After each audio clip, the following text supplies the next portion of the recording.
Okey, Assalamualaikum warahmatullahi wabarakatuh. Salam Malaysia Madani, salam perpaduan, salam Dubai, ya. Salam reformasi. Kepada rakan-rakan yang sempat singgah di room saya pada petang ini, cuma petang ini kita nak sembang sikit berkenaan dengan ke live yang saya sempat ikutilah, yang terbaru daripada Raja Petra.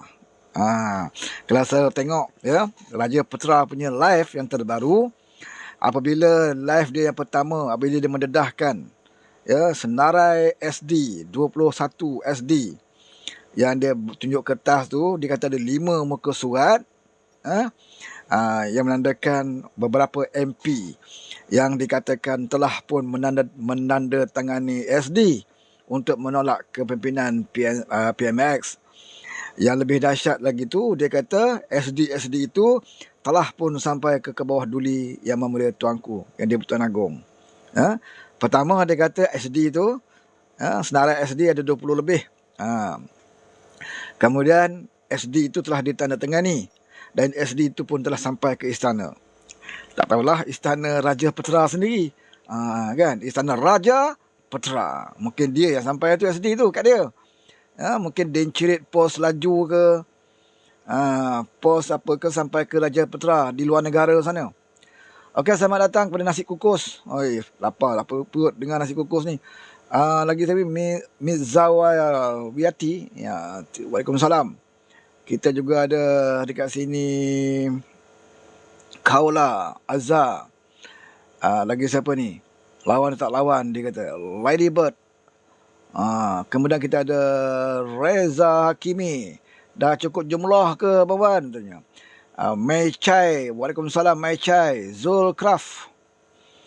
Waalaikumsalam Zulkraf. Azman. Waalaikumsalam. Ricky Nelson. Salam Madani. Salam Madani Ricky. Fat. Kita ada Fat. Siapa lagi yang sempat saya baca ni? Tak sempat saya baca, saya minta maaf lah ya. Lawan dan tak lawan dari New Zealand. Wow, dari New Zealand ya. Tadi saya bersiaran dekat Kerengga FM. Ada kawan kita daripada Afrika. Daripada Kenya. Ya, siapa nama dia? Bojen Drive. Dia kata dia daripada Kenya. Ramai juga kawan kita yang berada di luar negara ya. Mana rakan-rakan yang berada di luar negara, kita doakan mereka supaya mereka sihat walafiat dan dipelihara keselamatan mereka di sana. Dan juga mereka ada rezeki untuk mereka kembali ke Malaysia. Rugi duduk luar negara ni waktu kerajaan Malaysia Madani ni. Kalau dulu tak apa, kalau dulu mungkin anda seronok di waktu zaman Din Cirit dulu, mungkin anda seronok lah berada di luar negara sebab anda tidak merasai penderitaan penderitaan kami rakyat Malaysia selama 33 bulan, terutamanya 18 bulan di zaman Din Cirit. Memang derita saudara, memang derita. Ya. Jadi masa itu ramailah yang berasa bertuah berada di luar negara. Tetapi bagi di bawah kerajaan Malaysia Madani ini, mereka yang berada di luar negara pula tak sabar-sabar nak balik. Betul tak, Red? Bagi mereka yang berada di luar negara tak sabar-sabar nak balik, tapi nak apakan daya ya. Ada yang senang belajar, ada yang cari rezeki dekat sana. Jadi kita doakanlah ya supaya mereka di sana dikurniakan kesihatan yang baik dan juga dipelihara keselamatan mereka dan ada rezeki untuk mereka pulang ke Malaysia. Lizam Shah. Waalaikumsalam Lizam Shah. Lizam Shah ni orang Kuantan ni. Banyak kali bertemu kat media sosial tetapi tak pernah berjumpa ya. Belum ada lagi rezeki kita nak berjumpa. Mungkin belum ada rezeki saya nak makan belanja Lizam Shah ni. Satu hari nanti insya-Allah kita akan berjumpa. Okey, Madani Pertubuhan Ikatan Tebuk Atap. Itu dia. Siapa lagi ni? Mat Tali. Mat Tali kita ada. Saya dari Naratiwat, kata Kamel. Saya dari Golok. Kau buat apa kat Golok ni, Kamel? Kau ni bujang-bujang, janganlah pergi Golok. Mat Nazri. Mat Nazril. Waalaikumsalam Mat Nazril. Kita juga ada Riza Hakimi. Konoha. Saya dari Konoha. Riza Hakimi. Konoha ni kat mana? Saya tak pernah dengar nama ni. Konoha. Bantai cukup-cukup bang. Ini semua batu api belakang. Firestone. Wan Abdul Aziz. Salam Madani. Waalaikumsalam Wan Abdul Aziz. Kita juga ada Abdul Zakaria, apa nama ni? Abdullah Zakaria. Din Cirit Penyamun, dia kata. Ohio, terima kasih Ohio. Lagi siapa lagi? Putra Sang Fajar, Din Cirit aka Rampok, Din Tompok. Betul lah. Din Cirit tu adalah Din Tompok. Khawla, Kamil Adam, saya tak sabar nak balik katanya. Kau tak sabar balik mana kau ni Adam? Salam sejahtera daripada siapa ni 1980 budak liar. Budak liar pun sokong kerajaan Madani kan. Ni lebay-lebay liar. Masalahnya sekarang ni liar ni bukan budak-budak je, lebay liar pun ada saudara ya. AKS terbaik bawan. Terima kasih Razi Penang. Dahadi ada, Zulkifli dari Indonesia. Ada Zulkifli daripada Indonesia ya. Fazlin Mokhtar juga. Waalaikumsalam Fazlin. Nick kita ada. Konoha dekat Indonesia. Konoha ada kawasan Konoha kat Indonesia. Azan. Nama dia Azan. Waalaikumsalam daripada Melaka. Velostes. Waalaikumsalam. Azizah juga ada kat sini. Din Sembab. Abang Muda kata Din Sembab. Boleh juga. Din Sembab pun Din Sembab. Din Sembab, Din Cirit. Ya. Amannya gelaran dia ni. Kita ada siapa lagi ni? Will Just Us. Salam Madani, saya dari Kota Semarahan. Bagus ya, orang di Sabah dan Sarawak sekarang ni banyak yang mengikuti media sosial Semenanjung kerana mereka lebih berminat untuk mengikuti perkembangan situasi politik di Semenanjung, sebab di Sabah dan Sarawak situasi politik mereka agak sejuk sikit lah. Kalau di Sabah satu hari dua hari ini sedikit golakan bukan besar ya. Ini antara parti dengan parti dan tidak ada apa-apa yang serius lah, tak seperti di Semenanjung. Kalau di Sabah ni, kalau pergolakan parti dia tidak melibatkan akidah, mereka boleh berunding sesama parti. Tapi di Semenanjung ni bukan perbezaan parti, bukan perbezaan pendapat, tetapi memainkan isu akidah. Ini masalahnya di Semenanjung ni. Politik sampai ke akidah ni saudara ya. Menyesatkan orang, mengkapirkan orang, ini masalah. Abdul Razak, Assalamualaikum, biarkan mereka meroyan bos katanya. Kita juga ada Lokman. Waalaikumsalam Lokman. Din Patandin. Apa ni? Nama dia ni. Patandin Patara. Waalaikumsalam. Hantam je lah nama kau apa pun. Salah sebut, minta maaf lah. Zulkraf. Saya Zulkifli juga dari Terengganu. Orang Ganu Gano. Ikan belukang dalam pinggang. Makang ikan belukang dalam pinggang. Macam itulah. Superman. Waalaikumsalam Superman. Tuan Kasih. Waalaikumsalam. Sarawak hadir. Okey, terima kasih orang Sarawak. Ezan, apa topik hari ini bang? Tak ada topik khusus, kita sembang-sembang je lah. Allah Zakaria ya. Banyak ni kalau saya nak baca ni. Sampai bawah ni nanti saya tak bercakap pula ya. Lain macam bunyinya katanya. Ni siapa ni? Zulkraf. Hasan 73. Waalaikumsalam Hasan. Ibu Oyen. Waalaikumsalam Ibu Oyen. Saya dari Putrajaya. Ibu Oyen ni saya rasa kenal lama. Tak nak jumpa lah. Tapi kenal tak salah saya dalam Clubhouse dulu kan. Ibu Oyen ni tak salah saya lah. Sebab saya pernah dengar nama Ibu Oyen dan ianya familiar. Jadi dia masa saya aktif di dalam Clubhouse dulu, ramailah rakan-rakan di Clubhouse yang beralih kepada TikTok ya. Perkembangan dari masa ke semasa berubahlah ya.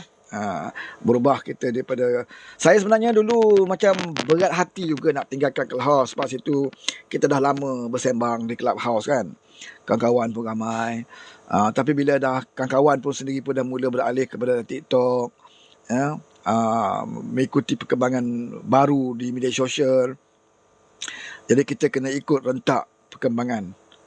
Jadi kita akan ikut rentak ke mana saja mereka pergi, kita kena ikut sebab kita nak dapatkan sokongan mereka, kita nak beri penerangan kepada mereka. Kalau kita jauh daripada mereka, macam mana kita nak bagi penerangan. Clubhouse bukan Clubhouse. Clubhouse ni kelab kuda. Kita berjerah lah ya, daripada masa ke semasa. Parti pun orang boleh berjerah saudara ya. Parti pun orang boleh berjerah. Tapi berjerah ni kalau ikut Islam dia, kenalah berjerah daripada yang tidak baik kepada yang lebih baik. Itu berjerah. bukan berhijrah kerana SD. Kerana SD. Berbalik kita kepada Temerang Raja Putra. Yang terbaru Raja Putra buat live. Dia kata dia pernah buat live sebelum ini dan dia pamerkan 220 lebih senarai MP yang telah pun sign SD. Saya ada 5 muka surat, dia kata. 5 muka surat tu SD lah kot. Saya ada 5 muka surat. Dia pun tunjuklah saya nama tu. Dia tunjuk pun tak lama, sekejap dia tunjuk.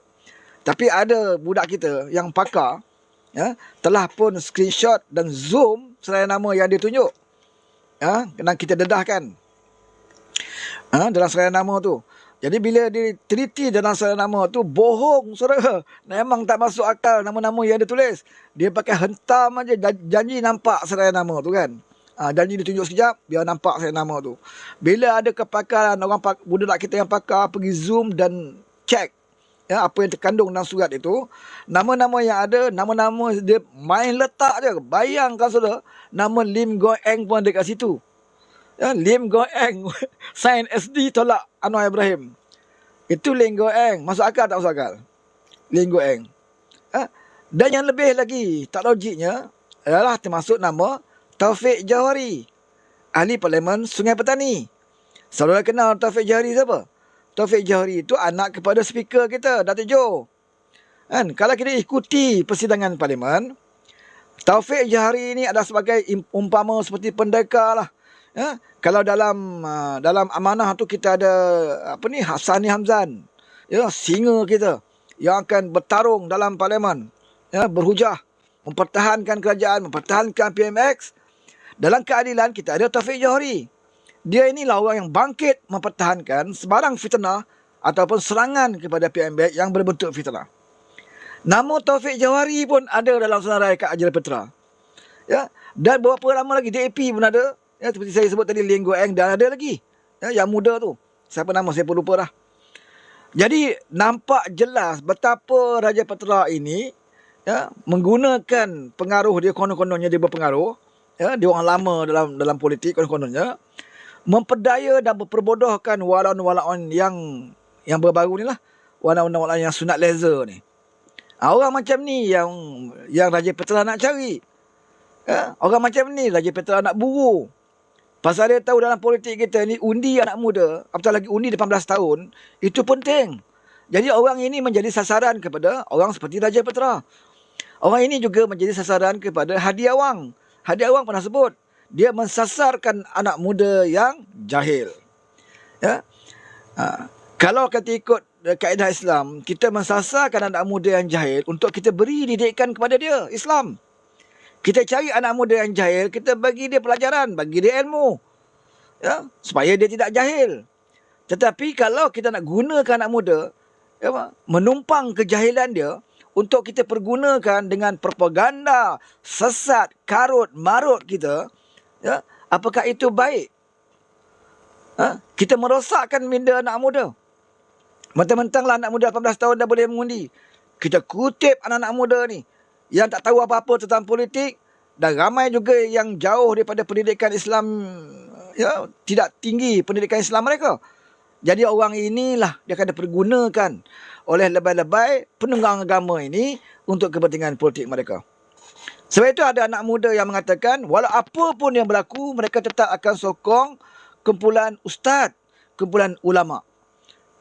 Katalah apa pun, kami tetap berdiri di bawah kepimpinan ulama. Dia akan pegang kat situ, saudara. Dia akan pegang kat situ. Sebab apa? Dia pertama sekali, dia tidak ada tahu situasi politik, sejarah politik negara, situasi politik negara, dasar-dasar parti yang ada dalam negara kita. Dan dia memang parti PAS tu pun, yang dia sokong tu, dia pun tak tahu sejarah parti PAS. Dia pun tak tahu apa yang PAS buat selama ini. Dia tak tahu apakah selama ni yang PAS lakukan, merosakkan negara kita, memecah belahkan umat Islam. Anak muda ni tak tahu kisah Amanah Haji Hadi. Anak muda ni tak tahu kisah pernah berlaku semayang 2 imam, sembelihan orang UMNO tidak sah. Anak muda ni tidak tahu kisah Memali.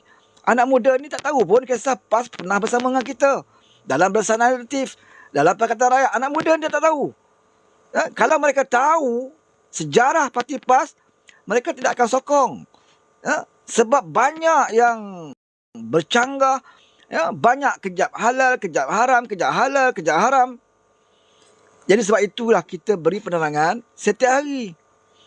Supaya anak muda ini kita nak bagi dia bijak, ya, di dalam menilai mana-mana parti politik dan mana-mana pemimpin yang mereka nak sokong. Itu tugas kita hari ini. Ya, termasuk nak beri pencerahan tentang Raja Putra ni. Ni ramai juga anak muda ikut. Ya, yang mendengar Raja Putra ni. Ya. Disampaikan oleh anak buah dia yang kat Malaysia ni. Raja Putra Menu berada di Manchester. Melarikan diri dah bertahun dah lari. Tak berani balik kat Malaysia. Jejak saja kaki kat Malaysia, memang dia kena. Banyak kes nanti dia, kes fitnah paling banyak sekali. Raja Putra ni. Sebab tu dia tak berani balik. Dia sanggup tinggalkan keluarga dia kat Malaysia. Anak-anak dia kat Malaysia. Ya, anak-anak dia terbiar. Sampai ada kes mencuri pun anak dia. Baik lelaki, baik perempuan. Kes jenayah. Anak Raja Putra ni. Tolong bagi tahu Raja Putra. Kalau saya tak betul, saman saya. Dia takkan saman saya. Dia takkan berani saman. Sebab bila nak saman saya, dia kena balik kat Malaysia. Kena bicara kat Malaysia. Sebab tu sekarang ni kalau saudara nak hentam Raja Putra, hentamlah. Dia takkan saman punya. Saja kita cakap macam tu supaya dia saman. Sebab kita nak bawa dia balik ke Malaysia. Dia takkan saman, saudara. Sama juga kita nak, kalau dia fitnah, kita pun tak boleh saman dia. Bukan tak boleh, boleh. Tapi orang nak saman orang berada di luar negara. Dah puluh tahun tak balik. Ini menyusahkan. Menyusahkan. Saman dalam Malaysia ni pun kadang masa bertahun. Ya, saya ada satu kes saman. Dah bertahun dah. Masih tak percaya lagi. Baru peringkat permulaan percaya. Saya bertembung dengan Ustaz Dosuki. Dia saman saya. Ya, saya lawan dia kat mahkamah. Ya, bulan 3 ni percaya balik. Dah berapa tahun. Ya, bermula dia bertahun 2021 lagi. Saya bertarung dengan Dosuki ni. Dia saman saya. Kita lawan. Maknanya dalam Malaysia ni pun bertahun masa kes saman. Apatah lagi kalau saudara nak saman dia kat luar negara. Sebab tu Raja Putra dia sesuka hati dia cakap apa pun. Dia tahu orang takkan saman dia. Sebab dia berada di luar. Dia rasa selamat. Sebab tu kata, siapa yang percaya kepada Raja Putra, yang bila bercakap dalam live, ya, dia boleh kata, oh dia lah pejuang, saya ni ikhlas, saya ni berjuang untuk orang Melayu. Dia tu Melayu sangat ke? Kan? Sebelum dia nak berjuang tentang rakyat Malaysia, orang Melayu, dia kena berjuang tentang anak dia dulu kat Malaysia ni. Siapa masuk live, kalau jumpa Raja Putra dalam kotak TikTok tu, cuba tanya Raja Putra. Ya, kalau kamu betul nak berjuang untuk rakyat Malaysia, betul nak berjuang untuk orang Melayu dan orang Islam di Malaysia, saya nasihatkan kamu, wahai Raja Putra, kamu berjuang dulu untuk anak kamu.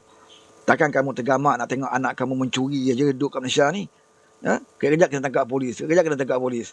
Ya, jadi berjuanglah, ya, untuk anak kamu, darah daging kamu tu. Ya, takkan kamu nak jadi macam binatang pun dia rapat dengan anak. Ya, ini tak. Tinggal anak mata rata. Engkau makan dedak politik, kau duduk luar negara, buat fitnah, kau dapat duit. Yang bergaduh kita kat Malaysia. Sebab dia jadi batu api. Dia tak duduk Malaysia. Dia sedar cakap lah. Ya? Sebelum ni dia cakap, kita tak perlu takut dengan raja-raja ni. Tak perlu takut dengan sultan-sultan. Sebab raja-raja dan sultan ni bukan seperti raja-raja zaman hantuah dulu, dia kata. Yang perlu kita takut. Tengok dia mengasut. Dia mengasut. Sebab apa dia cakap macam tu? Sebab dia berada luar negara. Ya. Kita yang bodoh ni ikut cakap dia, kita sama kita bergaduh. Ya, Melayu sama Melayu bergaduh, Islam sama Islam bergaduh. Sebab apa? Percaya kepada mulut ni Raja Putra ni. Ya? Pemabuk seko ni. Kita percaya kat dia. Kan? Lepas tu sampai kat Papa Gomo. Papa Gomo tahu lah. Duduk kata orang, pada menteri bapuk tua lah sebagai. Yang sebenarnya yang main bapuk tu dia. Ya? Ada gambar dia, ada video dia. Dia buat live. Video call sama seorang bapuk. Kan? Tapi kita tak main serangan peribadi. Walaupun kita ada gambar. Tak main. Apa untung dia kepada rakyat? Nak cerita pasal Papa Gomo. Ya? Duk sembang-sembang. Melucah dengan bapuk. Apa untung dia kepada rakyat? Cuma kita nak bagi tahu yang di luar sana. Bahawa kenapa kamu boleh ikut orang seperti Papa Gomo ni. Yang terbukti sehari ke sehari menipu. Ya. Yang terbaru ni dia menipu dekat mahkamah pula kan. Selepas dia pergi kes mahkamah dia tu, bila wartawan tanya tentang pertukaran kerajaan yang dia selalu sebut dalam live dia 18 Januari. Wartawan tanya dia, macam mana cerita 18 Januari? Saya tak kata 18 Januari, dia kata. Saya kata 18 Disember. Siapa bagi tahu? Tun bagi tahu. Tun Mahathir bagi tahu 18 Disember, saudara. Bukan 18 Januari. Selama ni saudara duk silap. Selalu sebut 18 Januari, 18 Januari, 18 Januari. Yang sebenarnya Raja Putra dah ubah balik. Dia set balik tarikh baru. Dia set balik tarikh baru. Dia kata Tun bagi tahu 18 Disember. Oleh kerana Tun bagi tahu 18 Disember, kita kena beriman lah. Ya, sebab dia wali Allah. Siapa kata dia wali Allah? Ya, Sarbukari. Salim Todi. Dia kata Tun tu wali Allah. Ya, Tun yang melarang bini dia pakai tudung tu, kan? Yang tak benarkan bini dia pakai tudung, itu wali Allah, kata Sarbukari. Sesuai lah. Orang otak macam ni, sesuai. Papa Gomo, ya, yang pernah dia berhentikan kerja kerana kes rasuah. Ya, dia berhenti kerja kes rasuah, saudara. Yang saudara tak tahu, ni anak-anak muda ni, yang duk ikut Papa Gomo ni. Dia berhenti kes rasuah. Orang yang kena berhenti kes rasuah, hari ni nak cerita tentang integriti. Hari ni nak cerita, nak pertikaikan Anwar Ibrahim. Ya? Anwar Ibrahim ni tak adil, Anwar Ibrahim ni rasuah, Anwar Ibrahim penyakau. Orang macam ni nak dengar. Ya? Seorang lagi tu, ya, Papukari. Salim Todi. Ya? Mula-mula macam ni. Ya? Dia ni kutip daripada mana? Dia ni kutip daripada mulut Tun. Siapa tak kenal Mahathir? Siapa tak kenal Mahathir? Ini watak-watak yang ada dalam negara kita ini. Inilah watak-watak pemecah belah masyarakat. Kalau saudara tengok live dia, mana ada dia kritik dasar kerajaan? Mana ada dia bagi kritikan-kritikan yang berfakta? Semuanya kisah dongeng. Ya? Cerita cukup jumlah. Kalau ikut Pak Gomo ni, ya, Anwar Ibrahim dah lama dah jatuh. Sebelum PRN lagi. Ya? Sebelum PRN lagi. Kalau ikut Pak Gomo ni. Ada yang kata seminggu je jadi Perdana Menteri. Betul habis. Kan? Tapi berapa banyak dia berjanji. Daripada sebelum PRN, kemudian dia kata lepas PRN. Kalau kita menang, merampas banyak kerusi, dia kata lepas PRN, kerajaan akan bertukar. Maka walaupun yang bodoh ni pun bertungkus lumus lah bantu kempen. Ya, bawa bendera panjat pokok. Panjat pokok, turun pokok. Ya, sampai kering tekak duduk bertakbir. Nak menang PRN. Sebab apa? Kalau menang PRN, berubah kerajaan. Tapi terbukti tak berlaku. Berjanji pula yang lain. Ya, tak apa, PRN atau mungkin tak sempat, dia kata. Kali ini betul-betul. Lepas PRK. PRK di mana? Di Pulai, Simpang Jeram dan Pelangai. Ya, orang lain tunggu lagi. Tunggu lagi. Ya, tunggu lagi. Percaya lagi. Raja Putra pun kata macam tu. Papa Gomo kata macam tu. Ya. Kemudian terbukti lepas PRK di Simpang Jeram, bukan saja mereka kalah. Di Pulai pun mereka kalah. Di Pelangai pun mereka kalah. Tak juga berlaku. Kemudian dia kata, kemaman. Kemaman ni penting. Kemaman ni betul-betul ni, dia kata. Kemaman ni betul-betul. Sebab apa? Inilah bakal Perdana Menteri kita yang ke-11. Dr. Sam. Bakal Perdana Menteri kita yang ke-11. Jadi, yang ini memorial punya. Dia menang saja, dia jadi ahli parlimen, dia akan terus angkat sumpah sebagai Perdana Menteri. Orang Kemaman pun apa lagi lah. Kan? Bertungkus rumus buat kerja kat Kemaman. Ya? Memberikan derma jihad. Ya? Memberikan tenaga titik peluh mereka untuk nak mengangkat Dr. Sam sebagai Perdana Menteri ke-11. Kan?